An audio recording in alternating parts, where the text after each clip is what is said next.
একটি গিরগিটি সারা জীবন নিজেকে বাঁচানোর জন্য রং বদলাতে থাকে, কখনো মাটির মতো, কখনো পাতার মতো, আবার কখনো আকাশের মতো। যেখানে যায় সেখানকারই রূপ নেয়। এটাই ছিল তার সব থেকে বড় শক্তি। কিন্তু একদিন সে ভুল করে আয়নার উপরে উঠে গেল। সে নিচের দিকে তাকালো এবং জীবনে প্রথমবারের মতো সামনে কোনো কিছুই ছিল না, না গাছপালা, না মাটি, না দেয়াল। সেখানে কেবল সে নিজেই ছিল। গিরগিটিটি ঘাবড়ে গেল। তার পুরো জীবনে তো অন্যের সাথে মিশে যাওয়ার ওপরেই টিকে ছিল, কিন্তু এখন সে কার রং ধারণ করবে, কার রং আপন করে নিবে? সে দ্রুত রং বদলানো শুরু করলো, কখনো লাল, কখনো সবুজ, কখনো হলুদ, নীল। কিন্তু আয়নায় দেখতে পাওয়া চেহারাটি বদলালো না, কারণ প্রথমবারের মতো অন্যকে নিজের সাথে সে দেখতে পাচ্ছে না। সে শুধু নিজেকেই দেখতে পাচ্ছে আয়নাতে।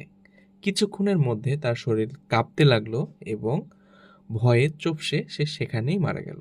মরার আগে সে এক ভয়ানক সত্য বুঝতে পারল।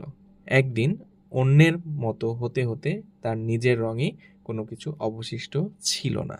সাইকোলজিতে একে বলে আইডেন্টি ডিফিউশন, পরিচয়হীনতা।